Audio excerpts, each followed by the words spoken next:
Owly is a little different from other owls. He's a kind and gentle little owl. He's got a little worm as his best friend. Owly's a vegetarian. He's just wants to make friends. That's really all he wants to do. He just he cares a lot. He has a lot of empathy for the other creatures in the forest, and he just wants to help out. So all the stories are really pretty simple, but they're more emotionally complex. So what exactly happens to Owly isn't kind of crazy, but the emotions are kind of a roller coaster ride.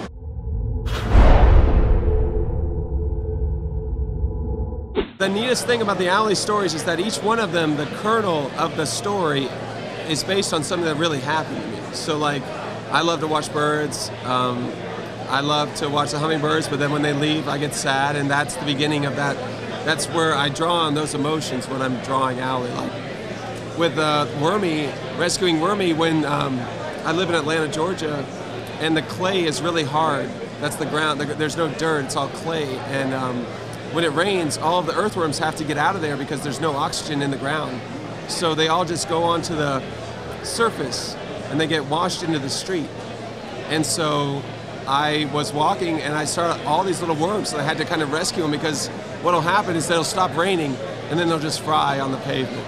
And so I started moving them over, and that night I drew Owly, but he had a little worm friend because it was something I experienced. So that same kind of thing happens to Owly. So I'm able to draw on the personal experiences, and then I kind of imagine it in a different way, like what would happen if that would happen to Owly and not me, and the reactions are a little bit different, and he's a little bit too kind, you know, and he's a little bit too good, so he just doesn't understand why it doesn't work out, you know. So it's that's where a lot of the sadness comes from. It's just Owly's emotions getting in the way, but it all works out great, and the endings are always happy.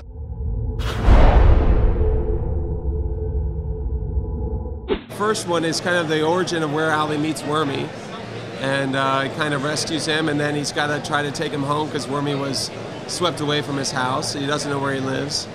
And the second one is Owly and Wormy are visited by two little hummingbirds, and they don't know what hummingbirds are, and so they have it's kind of a discovery about what hummingbirds are all about, and then they befriend the hummingbirds, and everything's going great, but hummingbirds are migratory birds. So eventually it starts getting colder and it's time for the hummingbirds to leave. So that's kind of the crux of the second piece of that.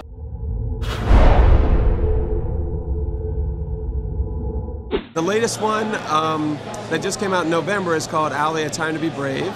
And it talks about a little possum who has wandered into the forest, and Owly and his friends kind of want to befriend him, but the possum's really afraid. Possums tend to be very timid, but Owly's friend Wormy is also very afraid of the possum.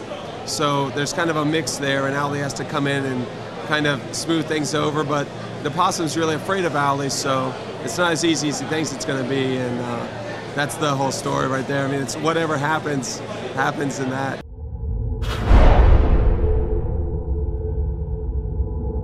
I started doodling him years ago, I'd say in the 90s maybe, but what happened was I always had him as a little character, but I was always trying to come up with something else, like dragons or something crazy, and he was there the whole time. And so when I was working on this ninja story for a friend, and I finally just said, you know what, I'm going to draw something that just makes me happy. And I worked on Owly, a little tiny story, and that was in about 2001, and it just felt so right that I just kept doing that, and so ever since then I've been using him in comics.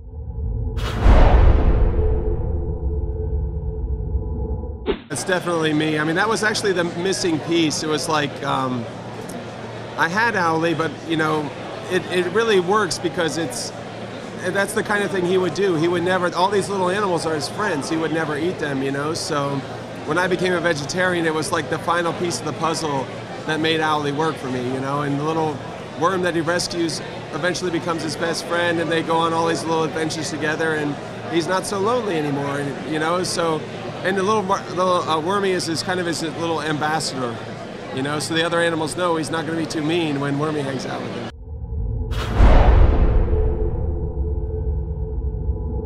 I just focus on Owly. This is my little guy. I looked for him for years, and now that when I draw Owly stories, it just feels right.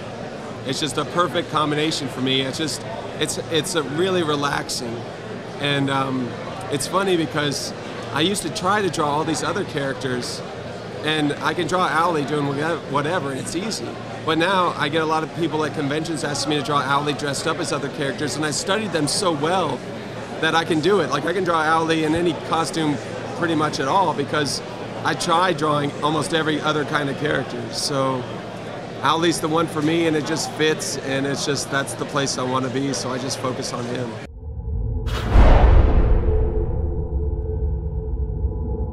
Yeah, actually there is a possibility for an Owly vinyl figure. There's a few people that have approached us about that, so it's a question of the details, you know, so, but yeah, I'm really excited about that, because that's the kind of stuff that I love, you know, stuff that, well, we got a lot of parents, a lot of librarians, a lot of teachers, and they want an Owly they can put on their desk, you know, and sometimes the little stuffed animal's a little too big, so a little vinyl would be great.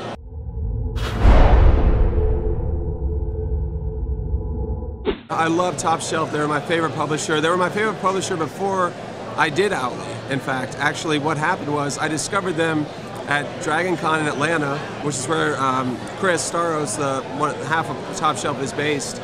And he was just in the corner with these books, and they were like unlike anything I'd ever seen before. They were about heart, they were about emotions, and there were a lot of animals in them, and there was autobiographical content in there. And I had just seen superheroes my entire life, and it changed my life because I saw this and I realized that's what I could do. I could do something like this. So I did a little Owly story. I showed it to them, and they loved it, and they just encouraged me to do more and more. But I showed it to them not because I wanted them to publish it. I just wanted to get feedback because I really admire them so much. And it's just worked out that they published me now. So it's great. You know, they worked really hard to get Owly out there, and I work really hard to make Owly, so it's a great combination.